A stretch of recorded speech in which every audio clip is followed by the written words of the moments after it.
स्वागत है आप सभी लोगों का मेरे YouTube चैनल कंपटीशन शिक्षा में। हम लोग आज से जो उत्तर प्रदेश दरोगा के 2021 में पेपर हुए थे, जो 12 नवंबर 2021 से 1 दिसंबर 2021 तक पेपर हुए थे और वो पेपर जो है टोटल 54 शिफ्ट में हुए थे, उसके हम लोग प्रश्न को देखने वाले हैं। यानी टोटल 54 शिफ्ट के प्रीवियस ईयर क्वेश्चन को हम लोग देखने वाले हैं।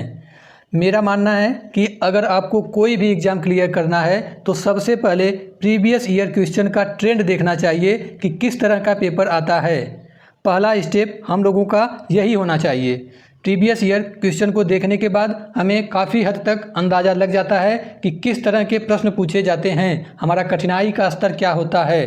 तो आज हम लोग इस वीडियो में जो 12 नवंबर 2021 को पेपर हुआ था, 12:30 बजे से लेकर 2:30 बजे तक जो पेपर हुआ था एसआई सिविल 2021 के लिए, उसके हिंदी के प्रश्न को देखने वाले हैं। इसमें हिंदी के पता है आप लोगों को 40 प्रश्न आते हैं, तो हिंदी के केवल 40 प्रश्नों को इस वीडियो में हम लोग देखने वाले हैं, वो भी बहुत कम समय में 15 से 20 मिनट में। अगर आप लोग इस वीडियो को पूरा देख लेते हैं, जो यह मैं सीरीज सीक्वेंस से लाऊंगा, तो उसे आपको तैयारी करने के लिए काफ़ी हेल्प मिलेगा। तो आइए आप लोगों का समय न बर्बाद करते हुए हम लोग शुरू करते हैं। हिंदी का जो पूछा गया था क्वेश्चन नंबर 1, वो था इनमें से कौन सी बोली राजस्थान की नहीं है। क्वेश्चन नंबर 1 है इनमें से कौन सी बोली राजस्थान की बोली नहीं है। तो इसका उत्तर हम लोगों का सही था ऑप्शन नंबर डी, बुंदेली। यह बोली जो है राजस्थान की नहीं है। बाकी मारवाड़ी, मालवी, मेवाती, ये तीनों बोलियां जो है राजस्थान में बोली जाती हैं। यह पहला प्रश्न था। अब हम लोग देखते हैं क्वेश्चन नंबर 2। कह रहा था कि प्रेमचंद्र के उपन्यास का क्या नाम है। यानी मुंशी प्रेमचंद्र के अपूर्ण उपन्यास का क्या नाम था, तो वह था मंगलसूत्र। ऑप्शन नंबर डी हम लोगों का सही हो जाएगा। क्वेश्चन नंबर 3 था सर्वनाम का भेद इनमें से कौन सा नहीं है।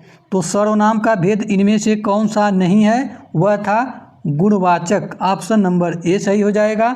बाकी प्रश्नवाचक, संबंधवाचक और निजवाचक, ये सभी जो है सर्वनाम के भेद हैं। आइए देखते हैं हम लोग क्वेश्चन नंबर 4 पूछा गया था निम्नलिखित में से कौन सा तत्सम शब्द है। तो तत्सम शब्द इनमें से था केतकी। ऑप्शन नंबर सी सही हो जाएगा। अब देखिए, ये जिस भी विद्यार्थी का ये पेपर आया था उसने जो है ए ऑप्शन को चूज किया था। देखिए यहाँ पर दिया गया है चूजेन ऑप्शन ए को उसने चुना था, लेकिन इसका ऑप्शन सी सही था। आइए देखते हैं हम लोग क्वेश्चन नंबर 5 पूछा गया था रानी केतकी की कहानी किसकी प्रसिद्ध कहानी है। तो ऑप्शन देख लीजिए आप। ऑप्शन ए है इंसा अल्लाह खां, दूसरा ऑप्शन था लल्लू लाल, तीसरा था माधव सप्रे और चौथा ऑप्शन था सदा सुखलाल। तो जो आप लोगों को पता है रानी केतकी की कहानी जो है इंसा अल्लाह खां की प्रसिद्ध कहानी थी। ऑप्शन नंबर ए सही हो जाएगा। आइए देखते हैं हम लोग क्वेश्चन नंबर 6 पूछा था, वो था कि मिश्रित तथा संयुक्त वाक्यों में विरोध का भाव प्रकट करने के लिए किस विराम चिन्ह का प्रयोग किया जाता है। तो मिश्रित तथा संयुक्त वाक्यों में विरोध का भाव प्रकट करने के लिए अर्धविराम का प्रयोग किया जाता है। ऑप्शन नंबर डी सही हो जाएगा। अब इसे आप लोग देखते जाइए और बिल्कुल एनालिसिस करते जाइए कि कैसा प्रश्न हमारे एग्जाम में आता है।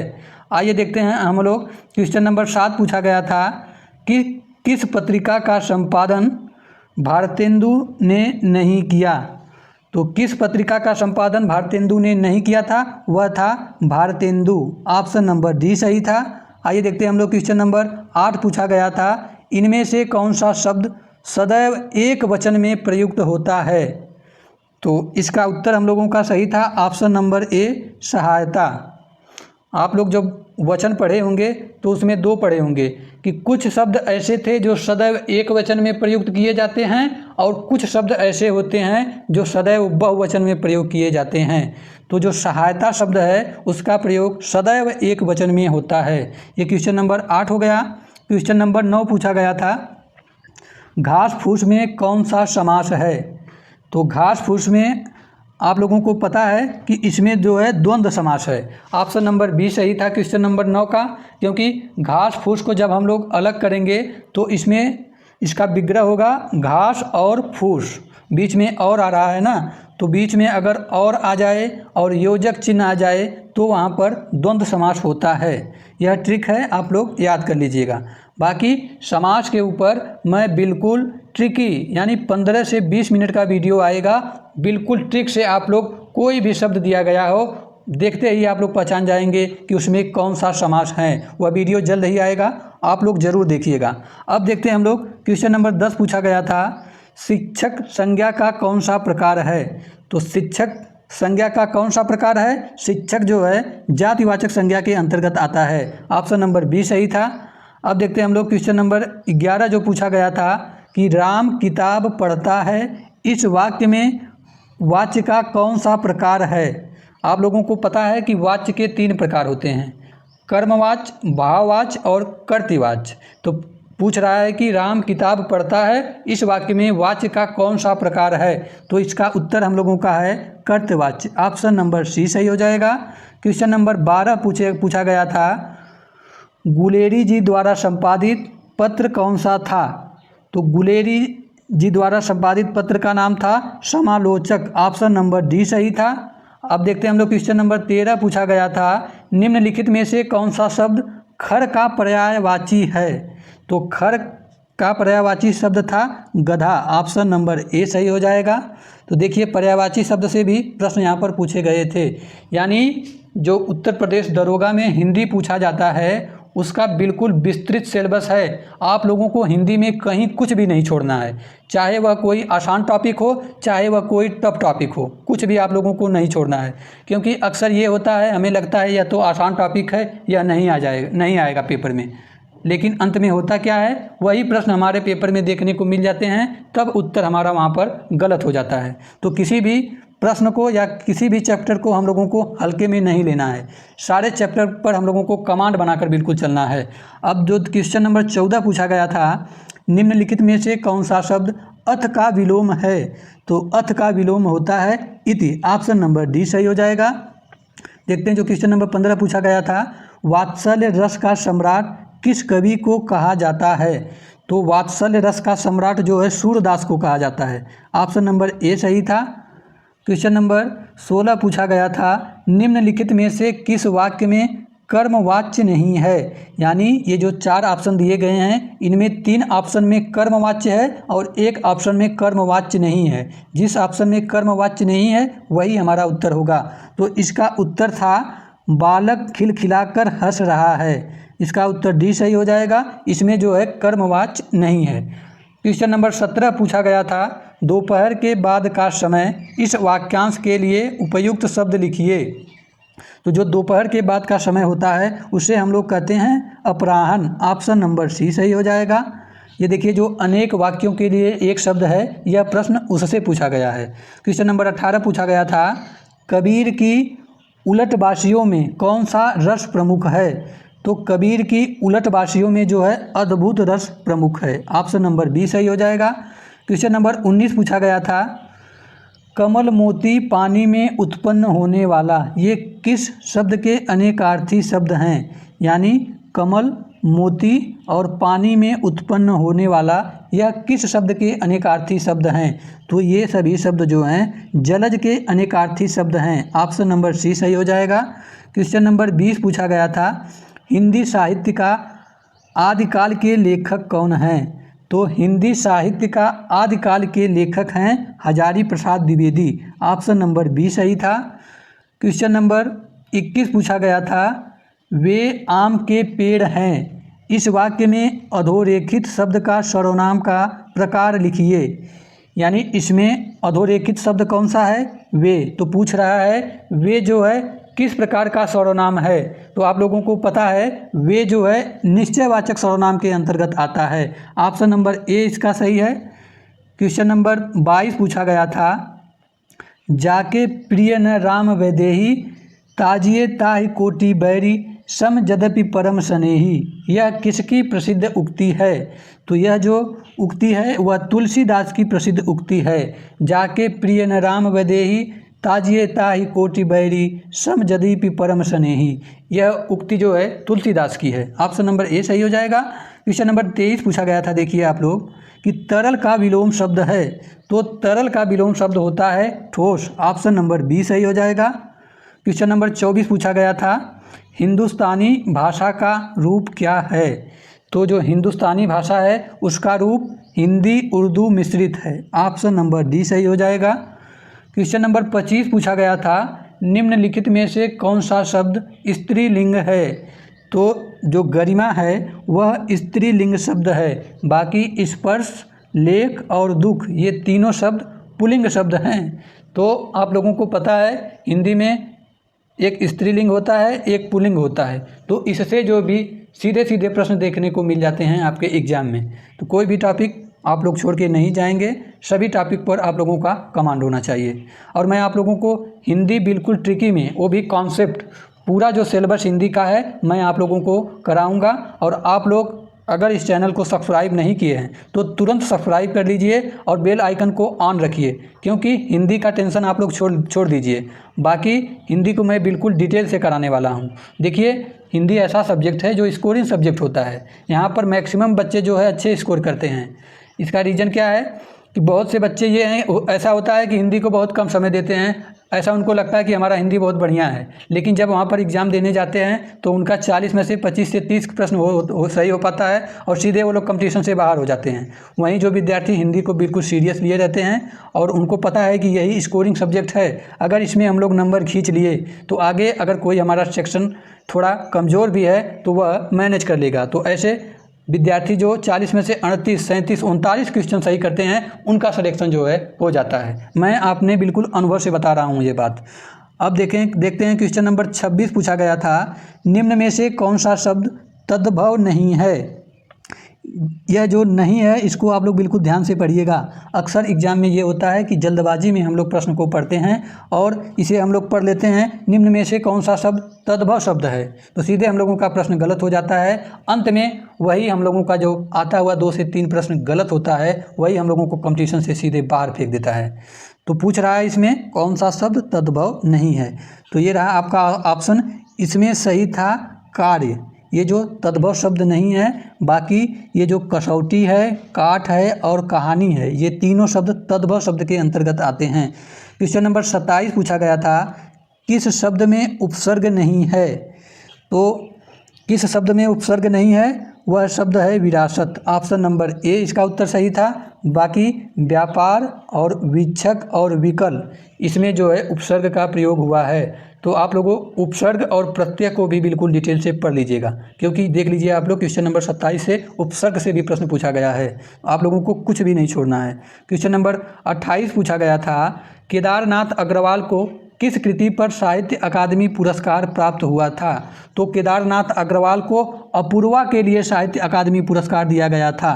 किसके लिए? अपूर्वा के लिए। ऑप्शन नंबर ए सही हो जाएगा। देखिए आप लोग इस क्वेश्चन नंबर 28 से मतलब ये है कि हम लोगों का साहित्य से भी अच्छा खासा प्रश्न आता है। किसी शिफ्ट में तो 40 में से 8 से 10 क्वेश्चन, 12 क्वेश्चन सीधे सीधे साहित्य से पूछ लिया गया था। तो मैं साहित्य को भी आप लोगों को बिल्कुल डिटेल से कराऊंगा। अब देखते हैं हम लोग क्वेश्चन नंबर 29 पूछा गया था, निम्न में से सर्वनाम शब्द कौन सा है, तो कौन सा सर्वनाम शब्द है, वह है ऑप्शन नंबर बी। कौन जो है यह एक सर्वनाम शब्द है। क्वेश्चन नंबर 30 देखते हैं, पूछा गया था कि पूर्वी हिंदी का विकास इनमें से किस अपभ्रंश से हुआ है, तो पूर्वी हिंदी का विकास जो है अर्धमागधी अपभ्रंश से हुआ है। ऑप्शन नंबर सी सही हो जाएगा। क्वेश्चन नंबर 31 पूछा गया था, राम सेब खाता है, इस वाक्य में क्रिया का कौन सा प्रकार है, तो राम सेब खाता है इस वाक्य में जो है सकर्मक क्रिया है। ऑप्शन नंबर इसका बी उत्तर सही है। अब देखिए क्वेश्चन नंबर 32 है कि सारंग लय सारंग चली कई सारंग की ओट, सारंग झीनो पाई के सारंग कई गई चोट में कौन सा अलंकार है, तो इसमें जो है आप लोगों का यमक अलंकार है। ऑप्शन नंबर ए सही हो जाएगा। तो आप लोगों के एग्जाम में रस, छंद, अलंकार से भी प्रश्न पूछे जाते हैं बिल्कुल भर भर के। आप लोग इन तीनों टॉपिक को भी बिल्कुल कॉन्सेप्ट के साथ तैयार कर लीजिएगा। देख लीजिए आप लोग, मेरा यहाँ पर प्रीवियस ईयर क्वेश्चन को कराने का यही मतलब है कि आप लोग देख लीजिए कि किस प्रकार का प्रश्न आता है और किस किस टॉपिक से और प्रश्न का लेवल क्या होता है। अब देखते हैं हम लोग क्वेश्चन नंबर जो 33 पूछा गया था, निम्नलिखित में से कौन सा शब्द उदार का विलोम है। अब देखिए ये जो है दूसरा या तीसरा क्वेश्चन विलोम से पूछा गया था। एक ही शिफ्ट में दो तीन क्वेश्चन जो है केवल विलोम से आए हुए थे, तो विलोम शब्द को भी आप लोगों को बिल्कुल तैयार कर लेना है। तो उदार का विलोम शब्द होता है कठोर। ऑप्शन नंबर इसका सी सही है। क्वेश्चन नंबर देखिए जो 34 से लेकर 36 तक है, वह जो है अनुच्छेद को पढ़कर दिए गए सवालों के सही जवाब चुनिए। तो ये जो अनुच्छेद दिया गया है वह अनुच्छेद था क्या, पढ़ लीजिए आप लोग, वह अनुच्छेद इसे पढ़ लीजिए। और इसका उत्तर जो सही था ऑप्शन नंबर बी सही था। ठीक, अर्थव्यवस्था के विभिन्न क्षेत्रों में, यह इसका उत्तर सही था। प्रश्न था कि योजना आयोग के अनुसार सहकारिता का आधिकारिक उपयोग किया जाना चाहिए। तो जब ये अनुच्छेद को आप लोग पढ़ेंगे तो इस अनुच्छेद से आप लोगों का अर्थव्यवस्था के विभिन्न क्षेत्रों में यह उत्तर जो है प्राप्त होगा। अब देखिए इसी प्रकार क्वेश्चन नंबर 35 इसी से पूछा गया था, इसी अनुच्छेद से। सहकारिता का मुख्य उद्देश्य है। तो सहकारिता का मुख्य उद्देश्य था, इसको जब आप लोग अनुच्छेद को पढ़ेंगे तो उसका मुख्य उद्देश्य निकल करके आएगा छोटे कृषकों और व्यापारियों के आर्थिक स्तर को उठाना। देखिए क्वेश्चन नंबर 36 वह भी अनुच्छेद से पूछा गया था। सहकारिता निर्धन किसानों का उद्धार कर सकती है। तो इसका उत्तर हम लोगों का सही था ऑप्शन नंबर डी, उन्हें एक सूत्र में पिरोकर तथा उनका आर्थिक स्तर विकसित कर। देखिए ये 3 से 4 प्रश्न सभी शिफ्ट में अनुच्छेद को पढ़कर जो उत्तर दिया जाता है उससे पूछे गए थे। तो इसकी भी प्रैक्टिस आप लोगों को बिल्कुल कर लेनी है। जो दिया गया अनुच्छेद रहता है उसी में से हम लोगों को प्रश्न का उत्तर जो है देना होता है। अब हम लोग देखते हैं, देखिए फिर विलोम शब्द पूछा है। ये तीसरा नहीं चौथा विलोम शब्द है। एक ही शिफ्ट में देख लीजिए आप लोग, ये तीसरा प्रश्न है। पूछ रहा था इसमें जंगम का विलोम शब्द है। तो जंगम का विलोम शब्द होता है स्थावर। ऑप्शन नंबर सी सही हो जाएगा। अब देखते हैं क्वेश्चन नंबर 38 जो पूछा गया था वो था कि निम्नलिखित में से कौन सा शब्द स्त्रीलिंग है। तो ये जो ऑप्शन दिया गया है, ऑप्शन नंबर ए था आय, ऑप्शन नंबर बी था विवाद, ऑप्शन नंबर सी था सार और ऑप्शन नंबर डी था रूप। तो इसमें जो है कौन सा शब्द स्त्रीलिंग है। तो आय जो है स्त्रीलिंग शब्द है, बाकी विवाद, सार और रूप ये तीनों शब्द जो है पुल्लिंग शब्द है। आइए देखते हैं क्वेश्चन नंबर जो 39 पूछा गया था वह था कि आप मियाँ जी मांगते द्वार खड़े दरवेश, इस लोकोक्ति का सही अर्थ है। लोकोक्ति को फिर से हम लोग ध्यान से पढ़ेंगे एक बार। आप मियाँ जी मांगते द्वार खड़े दरवेश, इस लोकोक्ति का सही अर्थ था किसी निर्धन के घर भिखारियों की भीड़ होना। इसका जो ये सही अर्थ था, किसी निर्धन के घर भिखारियों की भीड़ होना, इसका सही अर्थ ये है। अब देखते हैं हम लोग आज के इस वीडियो का, यानी इस शिफ्ट में जो हिंदी का अंतिम प्रश्न पूछा गया था 40वां, वह कौन सा था उसको देख लेते हैं। वह है अवध शिला का उस पर था गुरुभार, तिल तिल काट रही थी दृग जलधार में कौन सा छंद है। तो फिर से पढ़ेंगे इसको हम लोग। अवध शिला का उस पर था गुरुभार, तिल तिल काट रही थी दृग जलधार। तो इसमें पूछ रहा था कि कौन सा छंद है। तो इसमें जो है बरवा छंद है। ऑप्शन नंबर बी सही हो जाएगा। अब देखिए आप लोगों को छंद पढ़ने से पहले आप लोगों को वर्णमाला बिल्कुल डिटेल से पढ़ना होगा। जो पहला या दूसरा अध्याय है वर्णमाला जो था, वर्णमाला किसे कहते हैं, वर्णों के व्यवस्थित समूह को वर्णमाला कहते हैं। तो छंद को करने से पहले सबसे पहले आप लोगों को वर्णमाला का जो अध्याय है उसको बिल्कुल डिटेल से कॉन्सेप्ट के साथ तैयार करना पड़ेगा। उसके बाद ही आप लोग छंद को कर पाएंगे। हिंदी में देख लीजिए मोस्टली ऐसे चैप्टर हैं जिनको आप सीक्वेंस से नहीं पढ़ेंगे। अगर शुरुआत के कुछ चैप्टर छोड़ दिए, अगर आप सोचें कि हम लोग अंतिम में कुछ ऐसे चैप्टर को पढ़ते हैं तो आप लोग नहीं पढ़ पाएंगे, क्योंकि किसी भी चीज़ का एक सीक्वेंस होता है। जब आप उस सीक्वेंस से आगे बढ़ेंगे तब आपको जो है बिल्कुल आसानी होगी आगे बढ़ने में। कहीं अगर आप लोग सीक्वेंस को मिस कर दिए, जो पीछे का है, जो पहले का है, जो रीढ़ की हड्डी है, अगर आप लोग उसको नहीं पढ़े और आगे हम लोग सोचते हैं जो टफ चीज़ है उसको पढ़ेंगे तो कैसे आप लोगों को आएगा।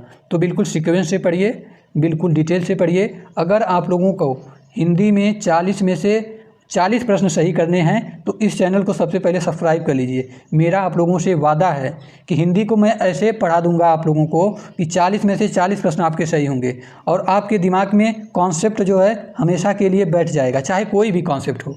और मेरा ये मोटिव रहेगा कि मेरा जो भी वीडियो बने या जो भी किसी टॉपिक के ऊपर वीडियो आए वो मुश्किल से 15 से 20 मिनट का आए, उससे ज़्यादा मैं आप लोगों को समय नहीं लूँगा, क्योंकि मेरा मोटिव ये है कि मैं आप लोगों को कम समय में अधिक से अधिक सिखाऊं। मेरा सबसे बड़ा यही उद्देश्य है। देखिए अक्सर जो है यूट्यूब पे होता क्या है, मैं बहुत टीचर को देखता हूं जो 1.5 से 2 घंटे पढ़ाएंगे आपको और उसमें मुश्किल से 50 से 60 या 70 प्रश्न कराएंगे और आपका जो है 1.5 से जो 2 घंटा बहुमूल्य समय है वह आपका ले लेंगे। तो समय जो है बहुत बलवान है, इसे आप लोग व्यर्थ में बर्बाद मत करिए। अंत में आप लोगों से एक छोटा सा रिक्वेस्ट है, अगर आप लोगों को यह सीरीज पसंद आ रहा है तो कमेंट करिएगा, बस एक कमेंट करिएगा कि कंटिन्यू सीरीज, और उसके बाद मैं इस सीरीज को कंटिन्यू करूंगा। हिंदी को करने के साथ साथ हम लोग जो मूल विधि और संविधान का प्रश्न पूछा गया था प्रत्येक शिफ्ट में 40 प्रश्न, उसको भी साथ में लेकर के चलेंगे। टोटल 54 जो शिफ्ट था उसका हम लोग कंप्लीट कर लेंगे। तो मिलते हैं नेक्स्ट वीडियो में, तब तक के लिए जय हिंद जय भारत।